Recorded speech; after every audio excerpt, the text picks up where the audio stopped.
하나님 말씀 시편 78편 12절에서 20절 말씀입니다. 시편 78편 12절에서 20절 우리 함께 읽도록 하겠습니다. 시작. 옛적에 하나님이 애굽 땅 소환들에서 기이한 일을 그들의 조상들의 목전에서 행하셨으되 그가 바다를 갈라 물을 무더기같이 서게 하시고 그들을 지나가게 하셨으며 낮에는 구름으로 밤에는 불빛으로 인도하셨으며 광야에서 반석을 쪼개시고 매우 깊은 곳에서 나오는 물처럼 흡족하게 마시게 하셨으며 또 바위에서 시내를 내사 물이 강같이 흐르게 하셨으나 그들은 계속해서 하나님께 범죄하여 메마른 땅에서 지존자를 배반하였도다. 그들이 그들의 탐욕대로 음식을 구하여 그들의 심중에 하나님을 시험하였으며 그뿐 아니라 하나님을 대적하여 말하기를 하나님이 광야에서 식탁을 베푸실 수 있으랴. 보라, 그가 반석을 쳐서 물을 내시니 시내가 넘쳤으나 그가 등이 떡도 주시며 자기 백성을 위하여 고기도 예비하시라 하였도다. 아멘. 할렐루야. 네, 반갑습니다. 하나님이 우리에게 성경 말씀을 기록하게 하신 이유가 있는데요. 첫 번째는 말씀을 통해서 우리가 구원에 이르게 하는 거고요. 또 두 번째로는 우리를 불쌍히 여기셔서 하나님께서 우리에게 말씀을 주셨습니다. 저도 그렇고 우리 모두가 사실은 이 땅에서 길 잃은 갈 바를 몰라서 길을 잃고 헤매는 양과 같다라고 주님이 늘 말씀해서 우리를 그렇게 비유하셨거든요. 그러시잖아요. 지금 어떻게 갈 바를 잘 모르시잖아요. 도대체 어떻게 살아야 되는 건지. 특히 자본주의 시대를 살면서 가장 갈 바를 모르고 길을 잃고 방황하는 주제가 돈입니다. 주님이 우리를 불쌍히 여기셔서 아까 목사님도 말씀하셨지만 성경에서 그래서 주님이 돈에 대한 얘기를 많이 하셨어요. 주님이 돈을 좋아하셔서 돈의 얘기를 많이 한 게 아니고 우리를 불쌍히 여기셔서 우리가 이 땅에 살아갈 때 가장 많이 갈 바를 모르고 방황하고 이리 치이고 저리 치우고 넘어지고 깨지고 잘못된 생각을 갖고 그래서 불쌍하게 살 것 같은 그 주제, 그 요인이 돈이기 때문에 주님이 돈에 대한 얘기를 많이 하신 겁니다. 오늘 돈에 대해서 설교를 하고 오늘 하루 종일 오후에는 또 돈에 대한 강의를 할 거예요. 이상한 목사가 하나 와가지고 돈 얘기만 오늘 하루 종일 하고 가더라. 이렇게 생각하시면 절대 안 돼요. 네, 그러시는 분도 돈이 좋잖아요, 그죠? 내 마음에 있는 가식 다 내려놓고 성경이 돈에 대해서 주님이 돈에 대해서 어떻게 말씀하시는지 오늘 말씀과 예배를 통한 설교와 오후의 세미나 통해서 여러분들이 꼭 잘 들으셨으면 좋겠고요. 오전 설교하고 오후 세미나가 세트입니다. 오후에 안 오시는 분은 엄청나게 손해를 보실 겁니다. 반절만 듣고 그런 불상사가 생겨요. 그래서 원래 오후에 안 나오시는 분도 오늘 여기 있는데 다 나오셔야 돼요. 제가 오늘 목사님께 들으니까 1부, 2부 합쳐서 한 400명 정도 예배 참석하셨는데 오후에 400명이 여기 가득 차기를 주님의 이름으로 축원합니다. 안 들으셔도 됩니다. 안 들으시면 엄청 평생 고생하실 거니까. 오늘 제가 이제 이 메시지를 돈에 대해서 메시지를 교회에서 요청받아서 많이 하는데요. 버전이 두 가지가 있어요. 하나는 감성 버전이 있고요. 또 하나는 지성 버전이 있습니다. 오늘 특별히 그 목사님께 제가 정보를 들으니까 우리 훈련이 잘 되셔서 지성 버전을 잘 감당할 수 있는 교회다 라고 말씀하셔서 제가 지성 버전 합니다. 사실은 지성 버전이 더 좋습니다. 감성 버전은 지성 버전을 잘 감당을 못해서 제가 감성 버전으로 하는 건데 부흥회 때는 제가 부흥회도 하거든요. 부흥회 때는 다 합니다. 통합 버전으로.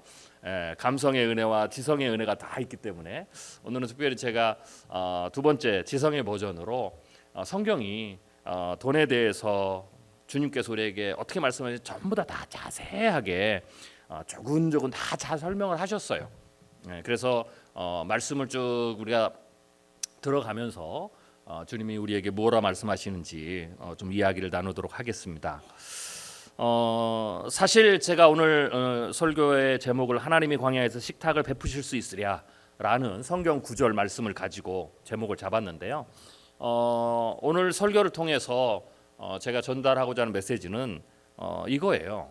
뭐 우리 식으로 좀 표현하면 진짜 우리는 부자가 돼야 되느냐라는 거예요. 풍요로운 삶을 사는 것만이 축복이냐, 그게 옳으냐라는 거죠. 돈은 중요하고 위험한 것이기 때문에 성경에 잘 정돈된 가르침이 있습니다. 오늘 성경 말씀을 통해서 주님이 잘 정돈해서 가르쳐 주신 말씀을 통해서 돈에 대한 개념을 잘 정립하고 남은 인생 돈 때문에 괴로워하지 않고 돈 때문에 고민하지 않고 돈 때문에 주님을 원망하지 않고 오히려 돈을 통해서 주님께 영광 돌리는 삶을 살시기를 주님의 이름으로 축원합니다. 자본주의 시대의 가장 큰 시험 돈입니다.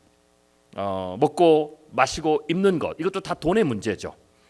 이스라엘의 광야에서 이스라엘 백성이 첫 번째 받은 시험도 먹고 마시는 것 돈에 대한 거죠. 하나님이 광야에서 식탁을 베푸실 수 있으랴라는 이 제목은 그들의 불평입니다. 의심입니다. 도대체 사막인데 사막 가보셨죠? 안 가보셔서도 보셨을 거 아니에요, 그죠? TV로 아무것도 없어요. 모래밖에 없어요. 풀도 안 자라요. 그런데 그 광야에 이스라엘 백성이 40년을 살았어요. 여러분 못 살 겁니다. 저도 못 삽니다. 동백 지역이 전부 사막이라고 생각해 보세요. 아무것도 없다. 호불판이다. 옆에 감자탕 집에 제가 저희 가족이 미국에 이민을 갔는데요. 저만 이제 한국에 나와 사역을 하는데 가기 전에 제가 2018년에 저희들이 이민 갔는데 그 전까지 제가 이 용인에 10년을 살았어요. 네, 구성에 새천년 아파트 거기 있어요. 아니 성원상대빌. 거기에 제가 살았는데 저희 가족이 제가 보니까 여기 교회 옆에 있는 감자탕 집 자주 왔어요. 여기가 맛있더라고. 애들 그때 뭐 애들도 저희 애들이 어렸으니까 거기 막 놀이기구도 있고 그래서 거기 자주 왔어요.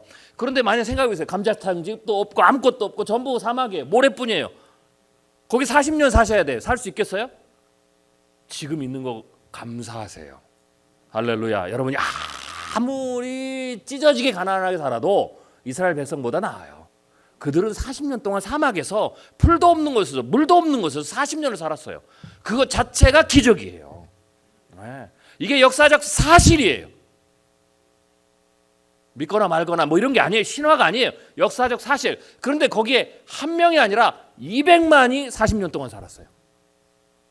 아무것도 없는 곳에서 어떻게? 거기는 농사를 지을 수도 없어요. 그냥 그게 뭐 이런 땅이면 40년 동안 살면서 농사도 짓고 뭘 하겠는데 사막에 농사를 어떻게 져요?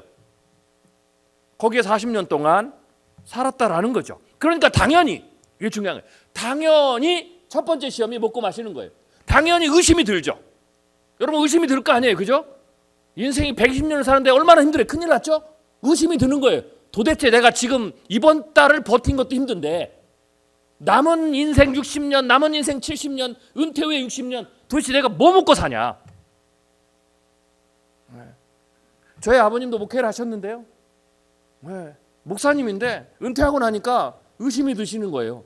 도대체 뭐 먹고 사냐 이제. 목사도 똑같아요.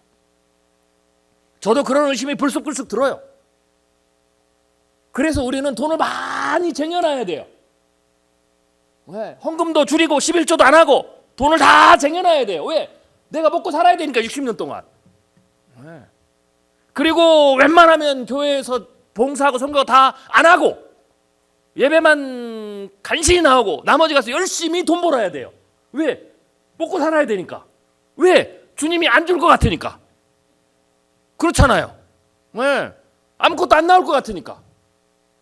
이스라엘 백성이 그랬다 이 말이에요. 그래서 이스라엘 백성이 얘기한 거예요. 하나님이 이 광야에서 식탁을 베풀 수 있느냐? 우리가 200만인데 먹을 거 줄 수 있느냐? 라는 말이에요. 없다라는 거죠. 의심이 충만했어요. 우리가 지금 의심이 충만하듯이. 할렐루야.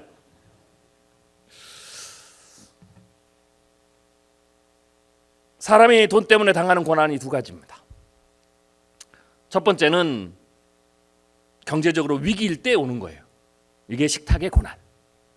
이스라엘 백성들은 위기였어요. 눈앞에 아무것도 없잖아요. 네, 위기는 누가 여러분을 해서 위기가 아니고요. 여러분 눈에 아무것도 안 보여요. 계획이 안 세워져요. 방법이 없는 것 같아요. 막막해요. 사막이에요. 아무것도 없어요. 이러한 두려움이 올 때 위기가 오는 거예요. 이스라엘 백성이 그랬어요.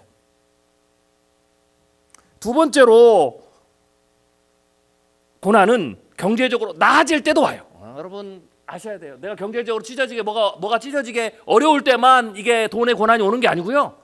네, 그래서 우리는 생각하죠. 이것만 잘 벗어나면 나에겐 돈의 고난이 없을 거다. 천만에요. 부자가 돼도 고난이 와요. 네, 그때의 고난은 달라요. 이거는 좀 시험이에요. 욕심의 시험이 와요. 그래서 그것 때문에 고난에 빠져요. 디모데전서 6장 9절에 10절에 이런 말씀이 나옵니다. 부하려 하는 자들은 시험과 올무와 여러 가지 어리석고 해로운 욕심에 떨어지나니 돈을 사랑함이 일만하게 뿌리가 되나니 이것을 탐내는 자들은 미혹을 받아 믿음에서 떠나 많은 근심으로 자기를 찔렀도다. 가난한 사람은 돈이 탐심이 아니에요. 물론 그것도 탐심 중에 탐심에 들 수 있지만 내가 어떻게 먹고 사느냐. 그런데 이제 조금 나아지잖아요. 그러면은 감사는 조금 하고요. 그 다음부터는 탐심이 생겨요. 더 벌어야지. 그런데 거기에서 그래서 시험에 다시 빠지는 거예요. 그 탐심이 자기를 이제는 찔러요.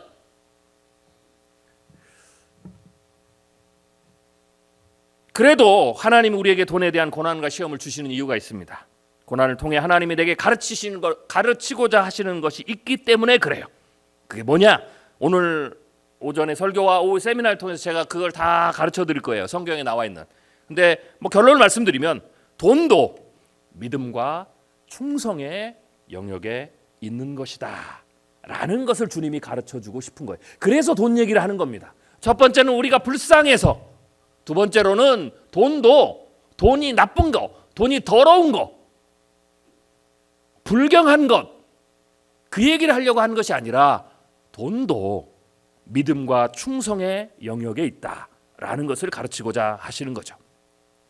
무엇이 돈과 관련된 믿음입니까? 돈에 대한 믿음이라는 것은 이거예요. 이제부터는 전혀 다른 경제 법칙을 따라 사는 것이다 라는 거예요. 그게 돈에 대한 믿음이고, 돈과 관련된 충성은 우리가 돈을 어떻게, 많든지 적든지 어떻게 다스려야 하는가라는 것을 가르치기 위한 거죠.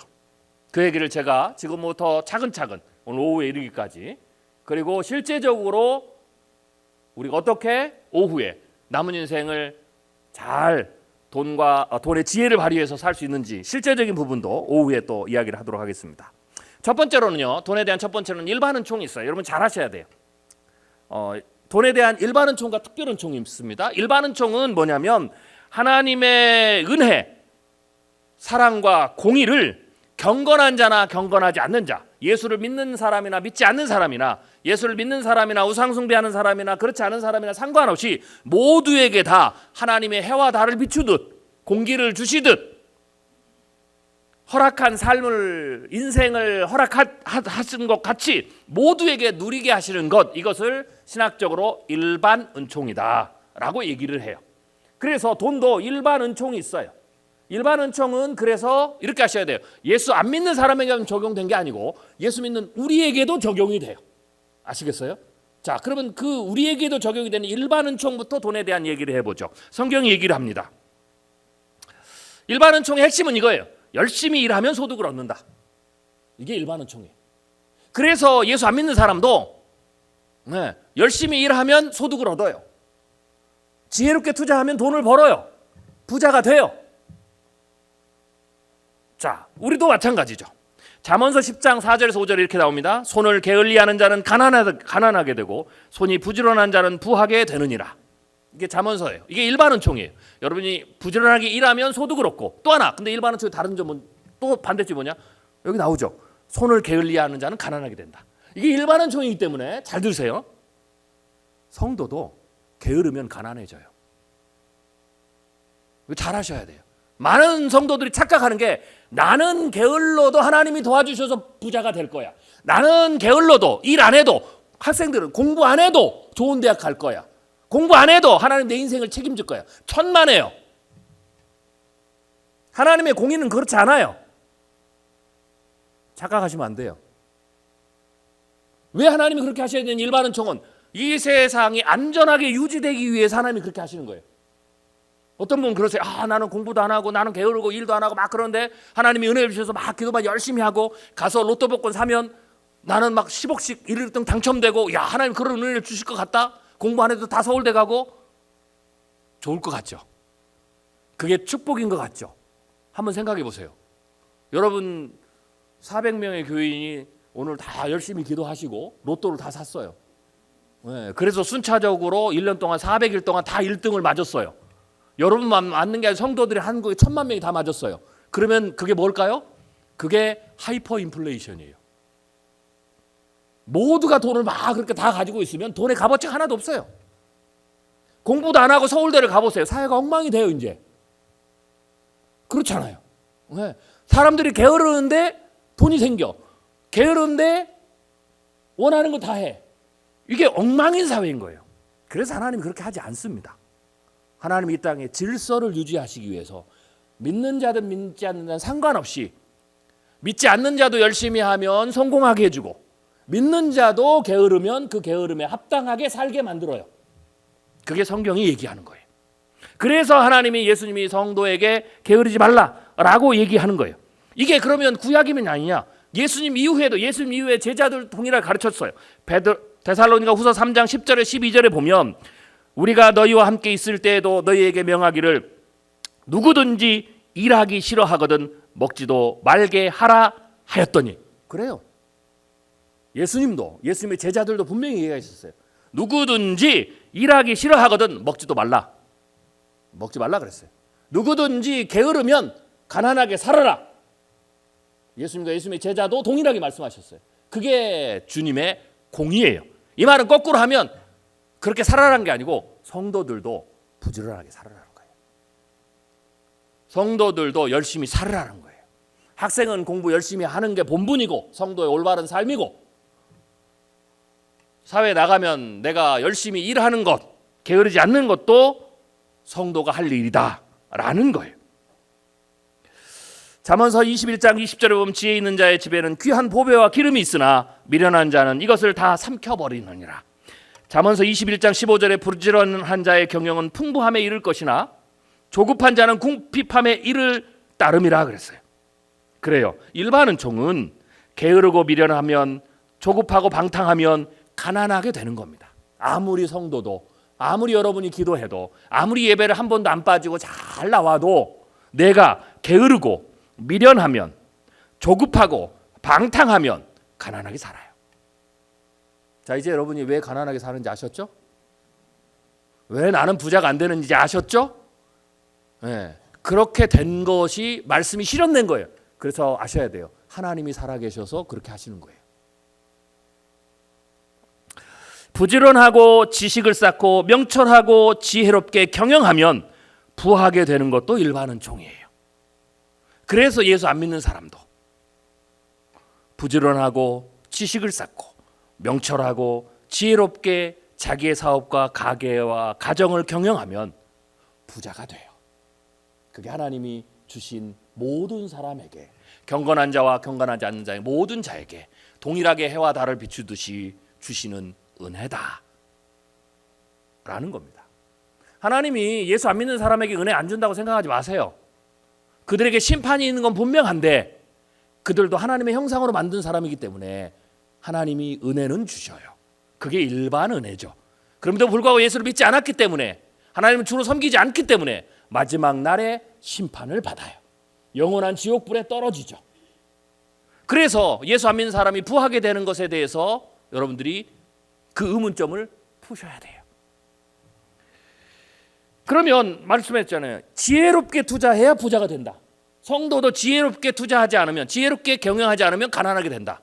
그럼 어떻게 하는 게 지혜롭게 성도도 경영하는 거냐, 투자하는 거냐? 그거는 제가 오늘 오후에 세미나로, 진짜는 이게 듣고 싶을 텐데 오후에 얘기할 겁니다. 그 다음에 일반 은총 또 있어요. 돈의 위험도 똑같이 믿는 자나 믿지 않는 자 똑같아요. 돈은 누구에게나 필요하지만 누구에게나 위험해요. 예수 믿는 사람에게도 위험하고 예수 믿지 않는 사람에게도 위험하고, 이것도 일반 은총이에요. 에스겔 7장 19절에서 20절에 보면 여호와 내가 진노를 내리는 날에 그들의 은과 금이 능히 그들을 건지지 못하며 능히 그 심령을 족하게 하거나 그 창자를 채우지 못하고 오직 죄악의 걸림돌이 됨이라. 그들이 그 화려한 장식으로 말미암아 교만을 품었고 또 그것으로 가증한 우상과 미운 물건을 만들었은즉. 그래요. 돈은 위험해요. 돈이 쌓이면 쌓일수록 위험해요. 돈이 없어도 위험하지만 돈이 많아도 위험해요. 돈이 많을수록 더 위험해요. 아셔야 돼요. 내가 지금 돈이 더 많아졌다, 월급이 늘었다, 오늘 매출이 더 좋아졌다, 우리 사업이 더 커졌다, 할렐루야 감사하는 것만으로 끝나면 안 돼요. 경계해야 돼요. 내가 더 위험해질 수 있다. 어떤 위험이 오느냐? 죄악의 걸림돌이 될 수 있다. 이 돈 때문에. 이거는 성도도 똑같아요. 네. 화려한 장식으로 하면 내가 교만해졌다 그랬어요.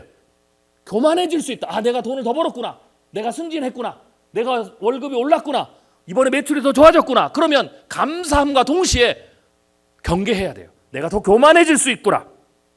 내가 어쩌면 가증한 우상과 미운 물건을 만들 수도 있겠구나.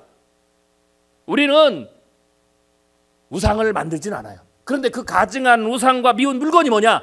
우상은 성경에서 깎아 만든, 뭐 발상처럼 깎아 만든 것일 수도 있지만 동시에 신약에서는 주님은 뭐라고 하냐? 하나님을 온전히 의지하는데 그 온전히 의지하는 주체가 나뉘는 것도 우상이라고 그래요. 돈에 의지하게 되죠. 돈에 만족하게 되죠. 돈은 신처럼 능력을 보여요. 눈에 보이지 않는 하나님은 기도하면 오래 걸려야 응답이 오지만 돈은 즉시 응답이 와요. 그렇죠? 할렐루야. 네, 돈은 즉시 응답이 와요. 그래서 하나님보다 돈이 더 믿음이 가요. 더 의지가 돼요. 네, 돈은 기도도 안 해도 돼요. 그냥 꺼내 쓰면 전능한 능력이 나와요. 네, 그렇죠? 네, 여러분이 왕이 돼요. 그래서 재벌들은요, 여러분, 이제 제가 이제 기업을 많이 하잖아요. 대통령 안 나가요. 대통령 선거잖아요. 왜? 괜히 그거 구설수 말렸다가 사업이 안 되거든요. 정죄에 걸려서. 그리고 그렇게 얘기를 해요. 뭐 그거 어차피 임시직 5년직인데 대통령 그러잖아요, 그죠? 종신직도 아니에요, 정규직도 아니에요, 비정규 5년인데 그 뭐 하러 하냐 그런 거죠. 내가 재벌로 돈 있으면 왕도 부리는데. 그래요. 하나님 필요 없어요. 내가 돈이 많이 벌어지면 그 경계를 해야 돼요. 내 마음에 똑같아요. 재벌만 그 마음을 품는 게 아니고 그렇게 돼요. 제가 돈을 벌어보니까 그러더라고요. 제가 돈을 벌어봤어요. 사람들이 잘 안 믿으시네요. 제가 이래봬도 몸값이 비싼 강사예요. 아까 목사님 말씀하셨잖아요. 제가 목사로서는 좀 특이한 이력이거든요. 많은 분들은 사회생활을 하다가 신학교 와서 목회를 하는데 저는 저희 아버님이 그 목회를 하셨는데 저하고 아무런 상의도 안 하시고 자기 마음대로 저를 갖다 주님께 바쳤어요. 그래가지고 저는 목사가 됐어요. 그러고는 제가 미국에 유학을 가서 제가 미래학을 공부하면서 제가 전공이 바뀌었어요. 그래서 한국에 돌아와서 저는 교회보다 교회 밖의 사역을 더 많이 해요. 30대 그룹 임원, 사장단, 회장님을 제가 자문해요. 정부 기관을 자문해요. 얼마 전에도 통일부도 자문하고 다 그래요. 대선 주자가 오면 저를 꼭 찾아와요. 미래의 정책에 대한 자문을 들어요. 뭐 원어브 되면 듣는 게 저하고는 독대를 해요. 2시간씩 3시간씩. 제가 원래 그런 사람이에요. 성공의 잣대가 돈이다. 뭐 얘기하죠. 저는 그래서 재벌 회장님들, 30대 그룹 회장님들 제가 자문을 하는데요. 그분들하고 3시간 정도 자문하면 제가 한 3천에서 4천만 원을 받아요. 별로 안 놀라시네요. 뭐 그 정도 다 본다 뭐 이런 것처럼. 그래서 제가 돈을 벌어봐서 알아요. 제가 가장 많이 벌었을 때 강의와 인쇄, 출판, 제가 70권의 책을 썼는데요.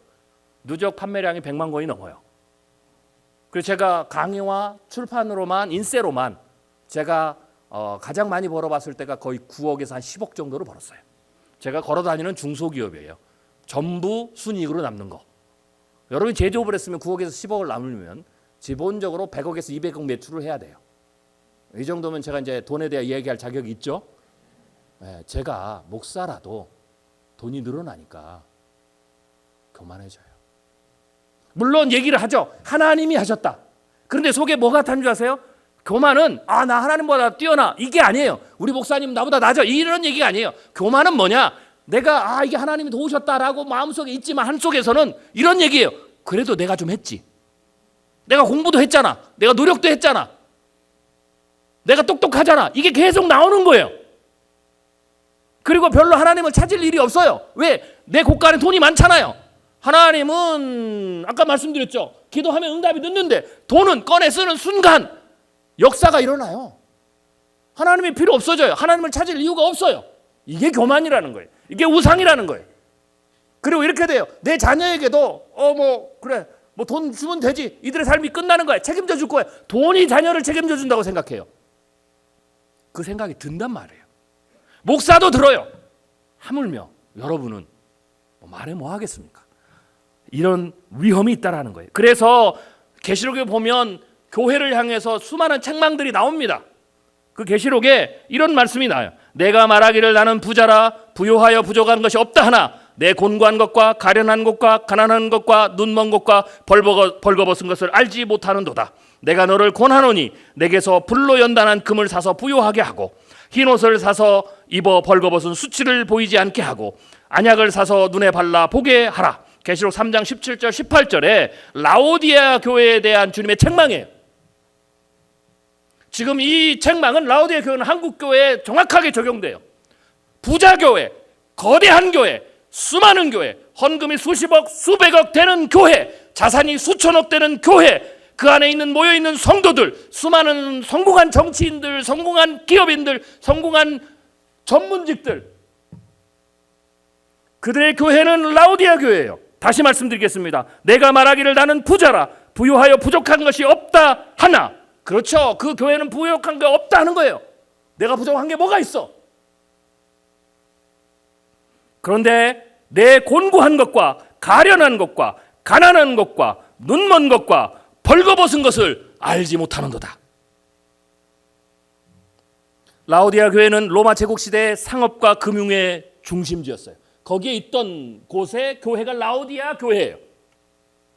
특히 은행업이 발달했어요. 그래서 부유한 사람들이 많았어요. 큰 교회 가면 부자들이 많아요. 주후 60년경 대지진으로 도시가 파괴됐지만 로마의 재정 지원 없이도 자력으로 도시를 재건할 만큼 경제적으로 부강한 곳이에요. 거기에 교회가 세워졌어요. 그래서 부자 성도들이 많았어요. 라오디게아 교회는 우람했어요. 그런데 이 라오디게아 교회가 나는 부자라 부요하여 부족함이 없다 라고 교만한 태도를 갖기 시작했어요. 라오디게아는 고품질의 검은 양털로 만든 의류, 직물 산업으로 유명했어요. 그래서 주님이 그걸 빗대서 그게 그 고품질의 검은 양털로 입은 좋은 의복들을 막 입고 다니는데 그러잖아요. 부자 가면 밍크 코트부터 시작해 다 입고 다니잖아요. 그런데 주님은 그랬어요. 그게 중요한 게 아니고 흰 옷을 사서 입어라. 의와 겸손과 순종을 얘기하는 거예요. 그들의 영적 벌거벗음을 지적한 거예요. 겉으로는 호화찬란하게 다 입고 있지만 너희들이 실제는 영적으로 벌거벗었다. 라오디게아는 의학 분야에서도 두각을 나타낸 도시예요. 그래서 특히 눈병 치료제로 사용된 프리기아 안약이 굉장히 유명했던 거예요. 그래서 주님이 그것을 빗대어서 뭐라고 그랬느냐? 안약을 사서 눈에 발라보게 하라라는 것은 영적인 소경 상태를 치료하라는 거예요. 겉으로 부자가 됐지만 점점 더 부유해졌지만 너희들은 점점 더 그것 때문에 오히려 어떻게 돼요? 새로운 유혹에 빠져서 벌거벗었다. 안약을 팔고 의학에서 뛰어나다고 하지만 거꾸로 너희들은 영적 맹인이 되었다라는 거죠. 돈은 교회에게도 성도에게도 위험합니다. 이게 일반 은총이에요. 특별 은총이 있습니다. 일반 은총은 제가 아까 말씀드린 대로 경건한 자나 경건하지 않는 자 모두에게 다 예수 믿는 자나 믿지 않는 자 다 주는 거죠. 이제 그것만 있으면 그걸로 끝. 그러면 예수 믿는 이유가 없잖아요. 예수 믿으나 안 믿으나 똑같네. 그러나 예수 믿는 이유가 있어요. 성도에게만 또 특별히 더해서 주시는 은혜가 있어요. 그것을 우리가 특별 은혜다라고 얘기를 해요. 그러면 돈에 대해서도 있겠죠. 있어요. 자, 그걸 얘기해 보겠습니다. 돈에 대해서도 성도에게만 주시는 특별한 은혜. 자, 성도에게 돈에 대해서 보편적으로 주시는 은혜가 있어요. 첫 번째 그걸 얘기하겠습니다. 시편 128편 2절에 보면 이렇게 돼요. 내가 내 손이 수고한 대로 먹을 것이라 내가 복되고 형통하리라. 네. 목사님 그게 무슨 은혜입니까? 내 손에 수고한 대로 먹을 거라. 그럼 수고하면 당연히 먹어야죠. 천만에요. 이게 은혜입니다. 이 말을 거꾸로 하면 일반 교회 밖에 믿지 않는 성도는 수고한 대로 못 먹어요. 열심히 하면 가난하진 않는데 내가 수고한 대로 열매가 맺지 않는다라는 거예요. 내가 노력한 대로 공부의 성적이 나오지 않는 거고, 공부를 열심히 하면 좋은 대학을 가지만 그렇다고 해서 내가 노력한 대로 공부한 대로 내가 10시간 하면 10시간 성적이 오르고 20시간 하면 20시간 오르고 이렇게 안 된다는 거예요. 내가 하루 종일 나가서 일찍 나가서 끝까지 열심히 막 시간제를 더 하면 더 돈을 많이 벌고 내가 남들보다 더 2배 노력을 하면 2배 더 잘 살고 이게 안 된다라는 거예요. 왜? 아담이 범죄한 이유로 땅에 저주를 받아서 내가 가시덤키고 엉겅퀴를 내서 수고해야 먹지만 그렇다고 수고한 대로 씨를 뿌린 대로 그대로 다 열리지 않아요. 다 못 거둬요. 그런데 하나님이 성도에게 주신 특별한 은혜는 너희들에게는 가난하면 게으르면 가난해지만 열심히 수고하면 그 수고한 것에서 하나도 땅에 떨어지지 않고 다 수고한 대로 먹게 해주겠다. 할렐루야. 그래서 성도는 그 이외에 나머지 특별은총이 없어도 똑같이 예수 안 믿는 사람도 똑같이 10시간을 일하고 예수 믿는 사람도 똑같이 10시간을 일해도 똑같이 10시간에 해당되는 똑같은 이득이 아니라 성도가 더 부자가 된다 이 말이에요. 할렐루야. 성도가 더 은혜가 있다라는 거예요. 이게 하나님이 주시는 특별은총의 첫 번째. 왜? 욥기 1장 10절에 욥도 이렇게 고백합니다. 주께서 그와 그의 집과 그의 모든 소유물을 울타리로 두르심 때문이 아니니까. 이것도 굉장히 중요한 거예요. 욥이 동방의 의인이고 최고의 부자였어요. 어떻게 부자가 됐느냐? 욥이 얘기하는 거예요. 내가 수고한 대로 그대로 다 주지만 또 하나. 네. 여러분 사업하시는 분 알죠? 앞으로 들어와도 뒤로 나가면 아무 소용없어요. 돈 열심히 벌었는데 뭐 생겨가지고 깨져버리고 뭐 아파가지고 깨져버리고 누가 사고 쳐서 깨지고. 네. 그러면 앞으로 벌던 뒤로 나가죠. 그래서 진짜 부자가 되려면 앞으로 버는 것도 중요한데 뒷문을 막아야 돼요. 안 새게 해야 돼요. 이게 돈이 차곡차곡 쌓이면서 부자가 되는 거예요. 열심히 남편이 벌어왔는데 아내가 홀라당 까먹고, 아내가 열심히 벌었는데 남편이 홀라당 까먹고, 부모가 열심히 벌었는데 자식이 홀라당, 이렇게 되면은 남는 게 없는 거죠. 그 인생이 그렇게 한 100년, 한 몇십 년 살면 그때 여러분들은 성경에 나온 얘기를 해요. 헛되고 헛되도다. 그렇잖아요, 그죠? 네. 그래서 부자가 되려면 앞으로 보는 것도 많아야 되지만 뒤로 나가는 걸 막아야 돼요. 욥은 이렇게 얘기합니다. 그의 집과 그의 모든 소유물을 울타리로 둘러서 막아주셨다. 이게 성도들에게만 주시는 거예요. 그러니까 내 수고한 대로 100을 뿌리면 100을 걷고 뒤로 나가는 것도 막으면 당연히 예수 믿는 사람이 예수 안 믿는 사람보다 열심히 살면 더 부자가 되는 게 맞습니다. 우리가 부자가 되는 것은 그래서 되는 거지 아무것도 안 하고 게을러서 부자가 되는 게 아니에요. 그래서 예수 믿는 사람도 이 은혜가 있는데 나는 이것도 싫고 더 게으르면 가난하게 사는 거예요. 자, 이제 하나님이 공평하죠? 네. 두 번째로 그래도 우리가 어떨 때는 하나님이 일부러 우리를 가난하게 만드세요. 일부러. 참고로 지금까지 얘기한 내용, 나머지 얘기할 내용 제가 다 체험했습니다. 제가 이 버전은 감성 버전도 있다고 그랬죠. 감성 버전은 제 간증이 들어가서 감성 버전이에요. 지성 버전은 이걸 딱 뺀 거예요. 자, 우리는 가난하게 되면 고난에 빠지면 이렇게 행동해요. 죽게 될까 두려워하고, 창세기 33장처럼 빼앗길까 두려워하고, 세상이 나를 칠까 두려워하고, 재난이 나에게 미칠까 두려워하고, 안전한 곳을 떠나게 될까 두려워하고, 수고한 것이 헛될까 두려워하고, 내가 칼에 찔리고 모욕을 당할까 두려워하고, 힘이 약하여 두려워하고, 하나님이 나를 버리셨는가 두려워하고, 장차받을 고난을 두려워하고 우리는 왕을 무서워하고 큰 무리와 군대를 무서워하고 세상을 무서워하고 권세를 무서워하고 돈을 무서워하고 실패를 무서워하고 나를 해치는 사람을 무서워하고 천만인이 나를 에워싸 진치는 것을 무서워하고 수모와 멸시를 무서워하고 비방을 무서워하고 흉한 소문을 무서워하고 난리와 난리의 소문을 무서워하고 음침한 골짜기를 지날 때 만날 해를 무서워하고 먹고 마시고 입는 것을 무서워하고 기근을 무서워하고 질병과 죽음을 무서워해요. 야, 무서워할 거 굉장히 많죠? 이게 다 성경에 나오는 두려움이에요. 성경의 신앙인들이 가졌던 다 두려움이에요. 제가 다 말씀으로 뽑아서 도대체 뭘 우리가 두려워했느냐라는 걸 뽑은 거예요. 그런데 이게 정확하게 우리의 두려움과 똑같다라는 거예요. 이런 두려움을 가진 우리에게 돈도 마찬가지죠. 무엇을 먹을까, 무엇을 입을까, 무엇을 마실까는 두려움이에요. 하나님이 광야에서 식탁을 베푸실 수 있을까? 이것도 두려움이에요. 이렇게 두려워하고 있는 우리에게 하나님이 우리에게만 주는 특별한 은혜가 있다는 거예요. 이거는 예수 믿지 않는 사람에게 주지 않는 은혜예요. 이런 두려움에 빠지는 우리에게만 특별하게 주는 은혜가 뭐냐? 누가복음 24장 38절 예수께서 이르시되 어찌하여 두려워하며 어찌하여 마음에 의심이 일어나느냐. 잠언서 29장 25절에 사람을 두려워하면 올무에 걸리게 되거니와 여호와를 의지하는 자는 안전하리라. 사사기 6장 23절에 이렇게 얘기합니다. 너는 안심하라, 두려워 말라, 죽지 아니하리라. 누가복음 12장 7절에 너희에게는 심지어 머리털까지도 다 세신 바 되었으니 두려워하지 말라, 너희는 많은 참새보다 더 귀하니라.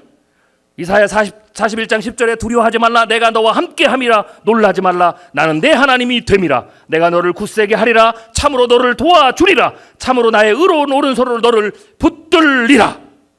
시편 107편 41절에 궁핍한 자는 그의 고통으로부터 건져주시고 그의 가족을 양떼와 같이 지켜주시나니. 누가복음 8장 50절에 예수께서 들으시고 이르시되 두려워하지 말고 믿기만 하라. 이게 우리에게 주신 은혜입니다. 이런 은혜는 예수 믿지 않는 사람에게 주지 않습니다. 특별히 성도들에게만 주시는 은혜라는 거죠. 여러분이 돈에 대한 두려움이 있거나 자식에 대한 두려움이 있거나 삶에 대한 두려움이 있거나 남은 인생에 대한 두려움이 있거나 내 건강에 대한 두려움이 있거나 사업에 대한 두려움이 있거나 내 명예가 떨어질 두려움이 있거나 내가 수치를 당할 두려움이 있거나 누군가가 나를 해하려고 하는 두려움이 있을 때 세상 사람들은 그 두려움 때문에 죽습니다. 자살합니다. 망합니다. 그러나 우리 성도는 똑같아요. 왜 그들이 죽거나 망할까요? 인간이기 때문에 그래요. 그래서 우리도 똑같아요. 우리도 그걸 만나면 죽고 싶어지고 괴로워하고 죽음을 생각하고. 성도라고 그게 없는 게 아니에요. 우리의 마음에, 여러분 예수 믿었다고 해서 우리 마음이 강철이 돼서 그런 놈에서 나는 하나도 안 두렵다 이런 사람 아무도 없어요.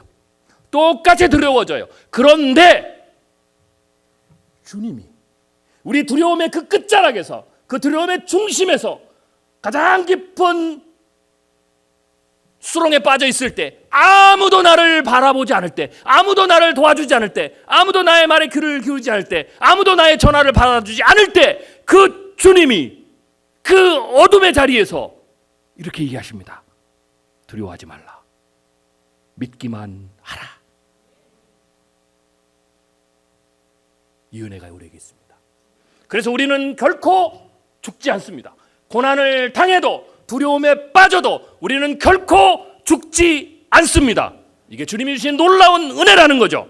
그래서 시편 56편 3절 이것을 깨달은 다윗은, 이것을 체험한 다윗은 내가 두려워하는 날에는 내가 주를 의지하리이다. 제가 고난을 당했을 때, 경제적으로도 고난을 당했어요. 저도 파산의 위험을 3번이나 당했어요. 그때 제가 붙든 말씀 지금도 제가 붙들어요. 습관이 돼가지고 경제적으로 어려울 때, 앞에 안 보일 때 제가 이 말씀을 붙들어요. 사사기 6장 23절 너는 안심하라, 두려워 말라, 죽지 아니하리라. 제가 이 죽지 아니하리라 이 말을 얼마나 제가 외쳤는지 몰라요. 밤새도록 이 말을 붙들고 이 말씀만 외쳤어요. 고난을 할 때. 그래, 죽지 않으면 되죠. 죽지 않는 것만으로도 은혜입니다. 죽지 않으면 왜 은혜입니까? 다음이 있기 때문에. 죽으면 끝이지만 죽지 않기 때문에, 아니 주님이 죽지 않게 만들어 주신다고 하셨기 때문에 우리는 다음이 있다라는 겁니다. 너를 낮추시며, 제가 아까 그랬어요. 주님이 일부러 우리를 낮추실 때가 있어요. 이유가 뭐냐? 너를 낮추시며 너를 줄이게 하시며 또 너도 알지 못하며 내 조상들 알지 못한 만나를 내게 먹이신 것은 사람이 떡으로만 사는 것이 아니요 여호와의 입에서 나오는 모든 말씀으로 사는 줄을 내가 알게 하려 하심이라. 하나님이 우리를 낮추시는 이유는 갑자기 우리를 내가 열심히 했는데도 불구하고 갑자기 하나님이 판을 흔들어서 경제를 흔들어서 내 사업을 흔들어서 내 건강을 흔들어서 내 자녀의 삶을 흔들어서 갑자기 나를 낮추시게 하는 이유는 우리를 망하게 하시는 것이 아니라 하나님의 높고 위대한 뜻이 있어요. 뭐예요? 여호와 입에 나오는 모든 말씀으로 사는 것을 알게 하려고, 깨닫게 하려고. 그래서 이스라엘 백성들을 40년 동안 광야에서 돌리신 거예요. 거기에서 뭘 체험하라? 사람이 떡으로만 사는 것이 아니고 아무것도 없는 곳에서도 하나님이 도우시는 놀라운 기적이 있다. 40년 광야에서도 200만이 3일만 지나면 다 굶어 죽는 그 상황, 우리가 보는 그 상황은 전부 그런 상황인데 우리는 계획도 안 서요. 돌파구도 안 보여요. 우리 머리는 그래요. 죽었다 끝났다. 내가 아무리 그 어떤 사람이 와도 안 된다 라는 그곳에서조차도 하나님이 먹이신다. 이것을 40년 동안 뼈에 깊이, 역사에 깊이 박히도록 하시기 위해서 40년 동안 광야에서 돌리신 겁니다.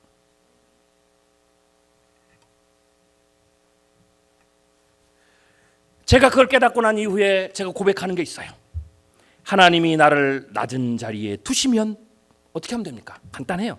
낮은 자리에 있으면 된다. 주께서 나를 줄이게 하시면 굶주리면 된다. 주께서 나를 가난하게 하시면 가난하면 된다. 고린도후서 12장 9절에 주님이 이렇게 말씀하십니다. 내게 이르기를 내 은혜가 내게 족하도다. 제가 처음에 좀 억울하더라고요. 내 은혜가 내게 족하대요. 가난한 게. 그런데 그 다음 말씀을 듣고 제가 위로를 받았어요. 이는 내 능력이 약한 데서 온전하여 짐이라 하신지라. 하나님이 우리를 낮추게 하신 이유는 첫 번째는 하나님을 온전히 믿게 하고, 두 번째로는 나를 약하게 만든 게 하나님이 나를 온전하게 만드는, 나를 더 강하게 만드는 하나님의 비결이라는 거죠. 내가 부하게 돼서 통장에 돈이 많아야 내가 온전해지는 것이 아니라, 내가 서울대를 내 자식이 가야 온전해지는 것이 아니라, 내가 건강해야 온전해지는 것이 아니라, 내가 권력을, 최고의 권력을 가져야 온전해지는 것이 아니라, 하나님이 오시기에 우리가 온전한 것은, 하나님 앞에 우리가 온전한 것은 내가 낮아질 때, 연약해질 때, 가난할 때 그 가난과 연약함과 그 고통 때문에 어쩔 수 없이, 이게 중요해요. 어쩔 수 없이 하나님만 붙드는 것. 하나님 외에는 내가 답이 없습니다. 다 나를 버렸습니다. 내가 오로지 하나님만 붙들 수밖에 없습니다. 그래서 나는 골방에 들어갈 수밖에 없습니다 라고 하는 자리까지 나를 낮추셔서 그 자리에서 나를 온전하게 만들고, 그 자리에서 나를 그걸 통해서 강하게 만드시고자 하는 놀라운, 진짜 온전함을 주시기 위한 주님의 놀라운 섭리입니다. 그래서 가난하십니까? 잠시 고통받으십니까? 잠시 실패하셨습니까? 하나님이 광야에서 식탁을 베푸실 수 있으냐라고 불평하지 마십시오. 주님이 나를 낮은 자리에 두시면 이렇게 고백했어요. 낮은 자리에 있으면 된다. 주님이 나를 줄이게 하시면 이렇게 고백하세요. 굶주리면 된다. 주님이 나를 가난하게 하시면 이렇게 고백하세요. 가난하면 된다. 그런데 우리 주님은 살아계시기 때문에 그걸로 끝이 아닙니다. 거기에서 나를 온전하게 만드십니다. 잠언서 15장 16절 7절 이 회복부터 시켜요. 가산이 적어도 여호와를 경외하는 것이 크게 부하고 번뇌하는 것보다 나으니라. 채소를 먹으며 서로 사랑하는 것이 살찐 소를 먹으며 서로 위로하는 것보다 나으니라. 내 자녀를 살게 하는 것은 돈이 아닙니다. 성공이 아닙니다. 학벌이 아닙니다. 지식이 아닙니다. 여호와의 말씀입니다. 그리스도의 은혜입니다. 가산이 적으면 하나님만 의지하게 되고 능력이 약해진 데서 내가 온전하게 됩니다. 가산이 적어 내가 낮춰지면 온전히 하나님만 바라보면 중요한 것, 내 삶에서 진짜 중요한 게 무엇인지가 눈에 보이기 시작합니다. 진짜 중요한 건 돈이 아니에요. 돈이 많아서 실패한 가정들을 보세요. 다들 얘기하죠. 내가 후회한다고. 진짜 중요한 걸 다 놓쳤다고. 나이 들어서 그러잖아요. 나를 낮추실 때 우리 눈에는 진짜 중요한 게 보입니다. 그 진짜 중요한 것은 나의 인생이고, 나의 인생의 의미고, 하나님 내게 주신 가정이고, 하나님 내게 주신 남편이고, 내게 주신 아내입니다.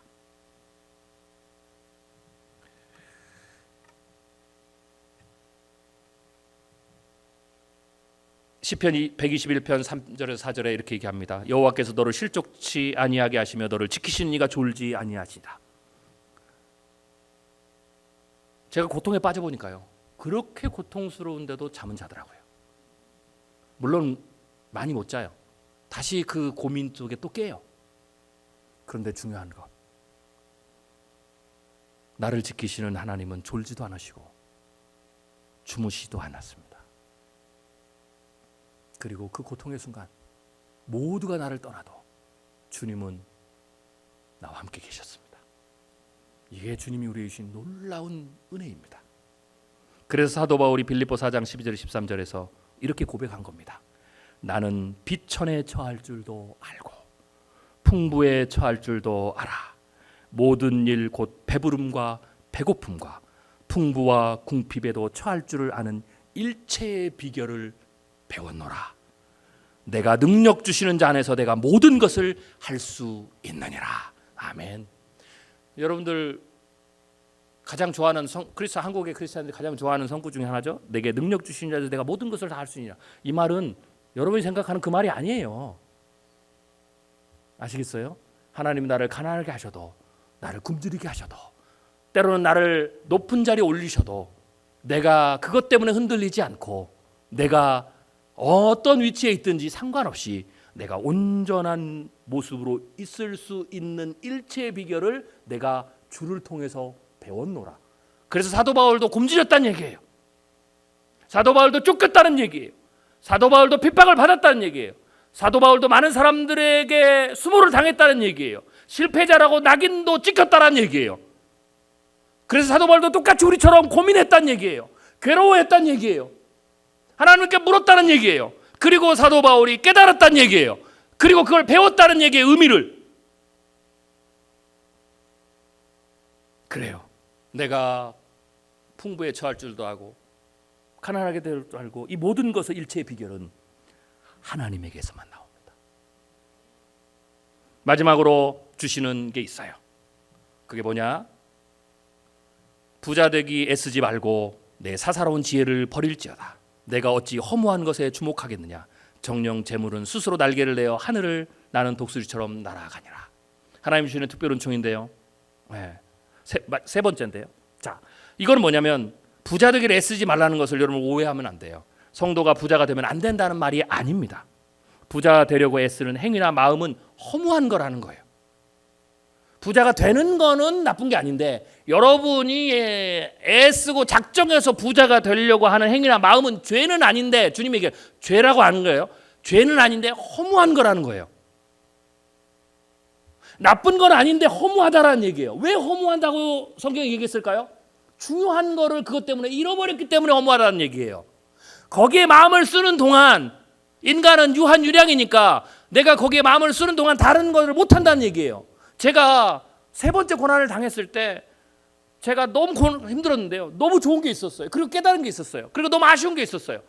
네, 그게 뭐냐면, 제가 아까 말씀드렸잖아요. 제가 돈 벌 때 강의하고 인세만으로 막 9억씩 벌었으니까 제가 1년에 300회, 400회씩 강의를 다녔어요. 하루에 두세 연예인들이 헬기 타고 강의 다닌다는 말을 제가 이해를 했어요. 그러니까 제가 좋았죠. 돈은 벌었는데. 그런데 제가 지나보니까 그게 너무 허무하더라고요. 왜 허무한 줄 아세요? 가장 소중한 걸 제가 못했더라고요. 그게 뭐예요? 그것 때문에 제가 아침 새벽에 나가서 저녁에 들어와서 아이들 얼굴을 못 봤어요. 우리 아이들이 큰 애가 다 커서, 우리 애들이, 제가 이래봬도 애가 넷인데요. 할렐루야. 더 충격적인 사실은 아들만 넷이에요. 네. 이 애들이 제가 지금 6월달에 오늘 오늘 집회 끝나고 내일 제가 미국 들어가요. 우리 막내가 그 고등학교 졸업을 하거든요. 막내가 쌍둥이인데 이제 다 컸잖아요. 근데 너무 안타까운 거죠. 이 아이들이 어렸을 때 한 번이라도 더 얘기를 나누고, 한 번이라도 더 손을 잡고 놀이공원도 가고, 에버랜드가 지척인데 제가 한 번밖에 못 왔어요. 왜? 워낙 바빠가지고. 그러니까 제가 아이들하고 하는 추억이 없는 거예요. 같이 살을 부비고 같이 얘기하고. 왜? 100세 120세들은요 여러분 아세요? 왜 나이 드신 우리 어르신들이 자녀하고 이렇게 왜 오렇게 사는 줄 아세요? 죄송한 얘기지만 현실이니까 얘기할게요. 자녀 나이 드신 분만 당황한 게 아니고 자녀들도 지금 당황해요. 왜? 은퇴하시고 60년을 사시는데 이분들하고 도대체 어떻게 살아야 되는지를 몰라요. 왜? 경험이 없어요. 내가 아버지하고 특별히 아버지하고 어릴 때 추억이 있어야 뭐 어디 여행도 가는 것도 쉽고 뭐 하자 그러는데 아무것도 없는 거야. 그러니까 서먹한 거예요. 이게 핏줄로는 이어졌는데 도대체 뭘 해야 될지 모르고 그게 부담스럽고 막 그런 거죠. 네. 그게 사람은 아무리 가족이라도 추억과 사랑이 있어야 그게 이어지는 거예요. 근데 제가 너무 바쁘다 보니까 그걸 잃어버린 거예요. 그래서 제가 깨달은 게 있어요. 야, 내가 인생을 너무 허무하게 살았구나. 정말 중요한 걸 잃어버렸구나. 뭐 때문에? 돈 버니라고.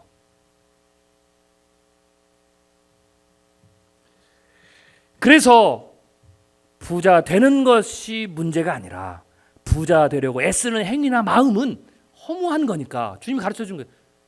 그거 하지 말라는 얘기예요. 그래도 하실 분이 있으면 하세요. 괜찮아요. 나이 들어서 분명히 솔로몬 보세요. 헛되고 다 그러잖아요. 진짜 헛될 거예요. 마음대로 하세요. 지혜로운 자는 지금 허무하다는 걸 깨달아서 남은 인생을 의미 있게 사는 거고, 지혜 없는 자는 한번 해보세요. 진짜 허무한지 안 한지. 100이면 100 다 허무하다고 할 거예요. 세계에서 지금 현존하는 투자자 중에 가장 돈을 많이 번 사람이 워렌 버핏이에요. 재산이 256조. 256억 원도 아니고 256조. 계산이 안 서죠? 이분이 90세가 넘었어요. 곧 돌아가셔요. 그 돈 가지고 갈 것 같아요? 이분 그 돈 모으는데 뭐 한 줄 아세요? 햄버거 먹었어요. 그 흔하다는 전용기도 안 타요. 20년대 차 타고 다녀요. 그리고 20년, 30년 전에 자기가 결혼했을 때 있는 그 집에 살아요. 와, 검소하다. 검소한 게 아니에요. 그분은 자기가 본인이 얘기했어요. 나의 낙은 통장에 돈이 쌓이는 거다. 그래서 쌓아서 256조를. 주님이 그래요. 부자요. 내가 오늘 밤 네 생명을 취하면 그 돈이 네 것이 되겠느냐? 256조 중에 단 1원도 못 가지고 갑니다.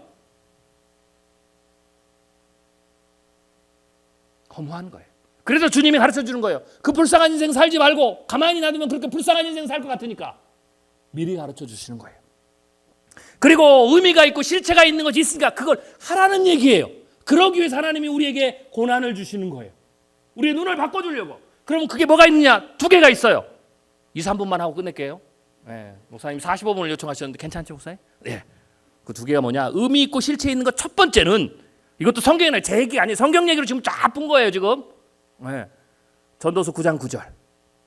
솔로몬이 그럽니다. 솔로몬이 그랬죠. 헛되도 헛되고 헛되도다. 네. 그의 지혜, 부, 그 다음에 영토 다 헛되고 헛되다고 그랬어요. 그런데 솔로몬이 딱 하나 헛되지 않은 것이 있다고 고백했어요. 그게 전도서 9장 9절에 나와요. 내 헛된 평생의 모든 날 곧 하나님이 해 아래 내게 주신 모든 헛된 날에 그랬어요. 그런데 딱 하나, 내가 사랑하는 아내와 함께 즐겁게 살지어다. 그것이 내가 평생의 해 아래서 수고하고 얻은 내 몫이라. 제가 이 말씀에 회개도 하고 은혜도 받았습니다. 그래요. 솔로몬이 모든 게 헛되다 그랬는데 딱 하나, 모든 게 네가 수고해도 네 몫이 아니라고 그랬는데, 내 몫이 아니잖아요. 256조 제 거 아니에요. 자기가 가지고 가야 제 거지. 자기 거 아니에요. 그냥 내 호주머니 있었던 것뿐이지. 네, 여러분들 한번 생각해 주세요. 가끔 그런 사고 나잖아요. 여러분들 갑자기 오늘 예배 끝나고 집에 갔는데 통장에 막 1조가 탁 들어왔어요. 돈이 통장에. 그런 사건 가끔 생기거든요. 네, 돈이 몇 천이 들어오고 몇 억이 들어오고 막 그러면 여러분들 와 하죠. 그거 쓰면 여러분 감옥 갑니다. 아시겠죠? 와, 어떤 분은 그걸 써요. 감옥을 가고. 네, 그래 들어왔어요. 그리고는 그 다음날 전화가 왔어요. 이게 뭐냐? 그랬더니 은행에서 죄송합니다. 잘못 보냈네요. 하고 그 다음날 싹 가져갔어요. 이해되셔요? 256조가 그거라는 거예요. 잠시 머물렀다 가는 돈이에요. 내 거 아니에요. 그래서 잠시 있다가 차라리 없으면 더 허무하죠. 그죠? 있다가 돌아서 나갔잖아요. 얼마나 더 허무하겠어요. 그런데 수고하신 내 목, 내 평생에 해 아래서 수고하고 얻은 내 몫은 내 사랑하는 아내다. 그래요. 옆에 있는 남편하고 아내하고 한번 보세요. 네. 당신이 내가 얻은 수고에서 내서 내 몫이에요. 한번 고백하겠습니다. 빨리 해보세요. 당신이 내가 수고해서 얻은 내 몫입니다. 그래요. 제 말이 아니에요. 성경의 얘기예요. 주님이 유일하게 네 몫이라고 해준 거. 이거는 그래서 사랑하고 살아라는 거예요. 그런데 우리는 돈 때문에 이 내 몫인, 내 수가 얻은, 내가 사랑해야 될 이 사람을 왼수로 여겨. 당신 때문에 내가 가난해. 당신 때문에 망했어. 당신 때문에. 이러면 안 되는 거예요. 이렇게 얘기하셔야 돼요. 어렵지만 우리 함께 갑시다. 함께 이깁시다. 당신이 도와줘야 나를 우리가 이길 수 있어요. 당신이 함께해서 내가 힘이 돼요. 할렐루야. 이걸 하나님이 깨달으라고 하는 거예요. 그리고 이 아내라는 건 뭐냐? 상징적인 거죠. 하나님이 내게 주신 가족이라는 거예요. 그래서 크리스찬들은 가족과 행복하게 사셔야 됩니다. 이게 의미가 있는 실제 첫 번째고, 두 번째가 있어요. 그건 뭐냐? 바로 사명이에요. 그러므로 염려하여 이르기를 무엇을 먹을까 무엇을 마실까 무엇을 입을까 하지 말라. 이는 다 이방인들이 구하는 것이라. 너희 하늘 아버지께서 이 모든 것이 너희에게 있어야 할 줄을 아시느니라. 그런즉 너희는 먼저 그의 나라와 그의 의를 구하라. 그리하면 이 모든 것을 너희에게 더하시리라. 그러므로 내일 일을 위하여 염려하지 말라. 내일 일은 내일이 염려할 것이요 한날의 괴로움은 그날로 족하니라. 그래요. 첫 번째 중요한 것은 하나님이 내게 주신 아내, 남편, 자식, 가족이고 내 부모고, 그건 당당하게 주님이 내게 주신 몫이라고 그랬어요. 두 번째 중요한 것은 하나님이 내게 돈을 얼마를 주시든 그 돈에 사명이 있다는 거죠. 그 돈을 가지고, 그 재물을 가지고, 내 건강을 가지고, 내 사업체를 가지고 하나님이 원하시는 일이 있다라는 거죠. 그 일을 하는 것이 허무하지 않는다라는 거예요.